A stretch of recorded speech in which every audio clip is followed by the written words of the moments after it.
talking about inflation. Inflation. Prices continue just to skyrocket.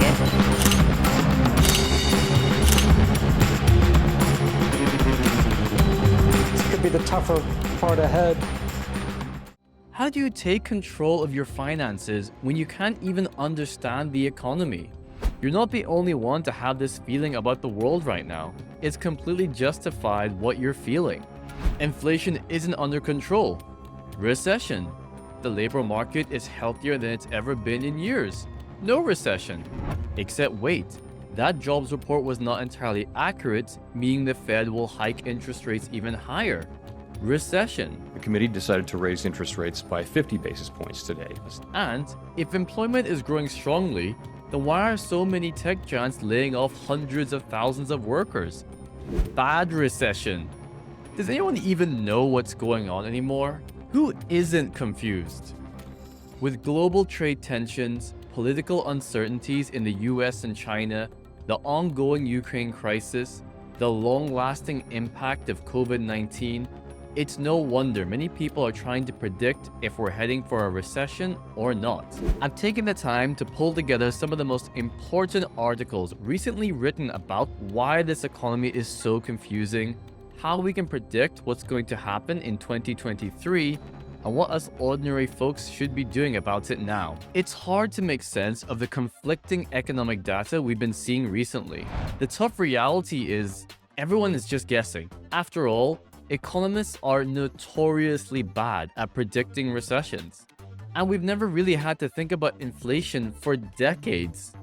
Now, for the past few years, inflation has been framing how everyone is thinking and talking about the economy. The most optimistic outlook is slowing inflation and a strong labor market, which would mean a soft landing. This is a term used to describe a gentle economic slowdown rather than a full-blown recession. That could be happening.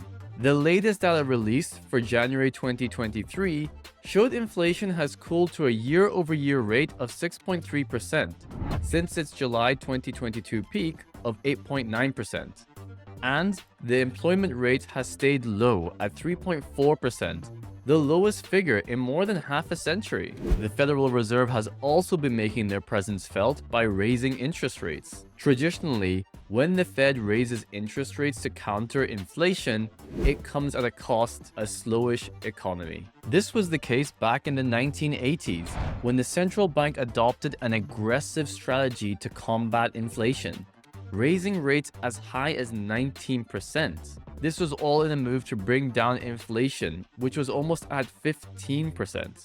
The move led to a severe but arguably necessary recession, and its aftermath has been influencing the thinking of not only economists and Fed officials, but also everyday Americans. However, there is a fundamental difference in the current labor market now that could prevent history repeating itself. Before the pandemic, the US economy was thriving, largely due to a strong labor market. With growth across various sectors, from healthcare to construction, the unemployment rate was at an all-time low, and the labor force participation rate was on the rise. In other words, pre-pandemic, there was a boom. And now, it appears we're returning to that pre-pandemic economy, complete with a remarkably low unemployment rate and countless job openings. This stands in stark contrast to the Fed's aggressive approach back in the late 1970s. Back then, inflation and unemployment were much higher, and the economy was grappling with a crisis of stagflation.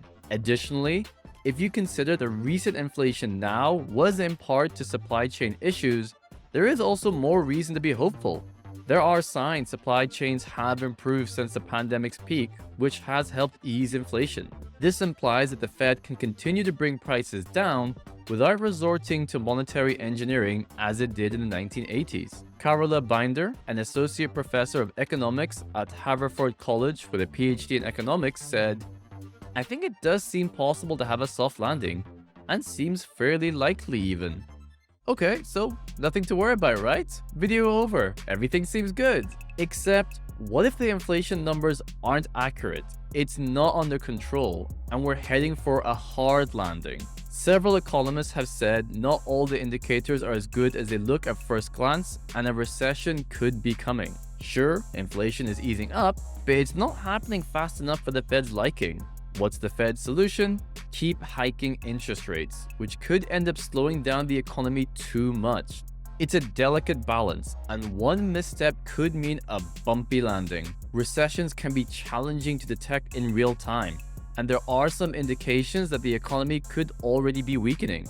For example, the Industrial Production Index declined in November and December 2022 and remained stagnant in January 2023, leading some to speculate that we may already be in a manufacturing recession. Ryan Sweet, chief US economist at Oxford Economics, said he thinks a soft landing is possible, it just isn't likely, given how many things have to go right to keep the economy on track.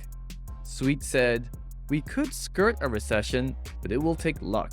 Right now, there are many companies who are winning by taking advantage of the inflationary environment to increase prices and boost profit margins to historic levels." Executives have even been open about their strategies, recognizing that consumers are more likely to accept rising costs when they know everything else is getting more expensive too. This is why consumers, who are the losers in all of this, may have reached their spending limits as the pandemic savings they have accumulated are running out. Let's not forget, the consumer is the backbone of the American economy, and that backbone is starting to bend. US household debts are increasing, jumping up to $16.9 trillion, an almost unfathomable number. Although credit card and auto loan delinquency rates are still lower than before the pandemic, they are beginning to rise, and younger borrowers are struggling the most. In February 2023, Greg Dacko, the chief economist at EY Parthenon, said that the amount of disposable income people will need to pay their debts is likely to surpass and remain much higher than pre-pandemic levels, representing a real financial strain on households and consumer spending capacity. In 2021 and 2022, prices for things people buy went up in the US, but many people were doing okay with the higher prices. The government gave people extra money to help them out, and some things like restaurants and vacations cost less overall because people didn't partake in them as much. People didn't need to worry about finding good deals because they had enough money to buy what they wanted. They were less interested in trying to shop around, find a deal, push back, said Mark Zandi, chief economist at Moody Analytics. They had the cash, and they were willing to spend it to buy whatever it is they wanted. At one point, people had saved over $2 trillion because of the extra money the government gave them. But that's starting to go down because the government isn't giving out as much money anymore. Things aren't as good for people as they were before, and inflation is still happening, which means prices are still going up. Interest rates for loans are also going up. People who don't have a lot of money are having a harder time. They are using these loans to help them pay for things, and it's hard for them to even pay back those loans. Zandi continued, "Lower income households, they're out of cash. They're turning to debt to try to supplement their income, and they're having trouble paying down that debt. Because of this, companies can't continue to expect people to pay more money for the things they buy. There is a limit to how much people will pay for things. When prices get too high, consumers may start looking for cheaper options, like buying generic products instead of name brands, or buying different items altogether. Companies used to think that people would pay more than they actually will, but now they're starting to realize that prices can only go up so much. Some companies, like Kraft Heinz, have decided not to increase prices anymore in 2023. Retailers like these are starting to push back against price increases because they don't want to be blamed by consumers. It's just an odd feeling. The economy is kind of doing okay, but it just doesn't feel that way. Because even if the US economy doesn't go into a recession, it is slowing down. And while that may be necessary to control inflation, it could lead to a rough ride for some people, especially those with lower incomes. And if we see more bank runs, that would certainly lead to a global financial crisis. The impact in particular of Silicon Valley Bank's downfall should not be understated. Silicon Valley Bank influenced the global economy by fueling innovation and growth in the technology sector. By providing financial services to tech companies, Silicon Valley Bank helps to ensure these companies have the resources they need to develop new products, expand into new markets, and create new jobs.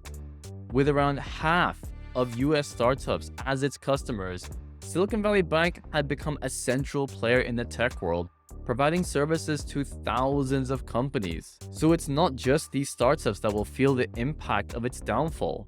The bank's reach extends far beyond Silicon Valley itself, touching the lives of people across the US and around the world. After all, as the old saying goes, when America sneezes, the rest of the world catches a cold. Just look at what's happening with Credit Suisse or Deutsche Bank. So, where are we at right now? And what do we do? Well, it's important to remember the global economy is a complex system with many factors at play impacting its trajectory. There are certainly some warning signs to be aware of: rising inflation, uncertainty in Ukraine, maybe even in Taiwan, and a slowdown in economic growth. However, none of these things are within our control, and all we can do is focus on the things that we can influence. For example, there are time-tested principles that we can stick to that will always remain true. First, cash is king, so try to have at least 6 months to a year in cash for emergencies. Second, dollar cost average into a broad index like the S&P 500. Just set it and forget it, so you're always investing and not trying to time the market. And third, reduce your fixed costs as much as possible, so you always have money left over at the end of the month to save and invest. I hope this video was helpful and provided more clarity about what's going on. If you found it informative, then subscribe for more videos like this.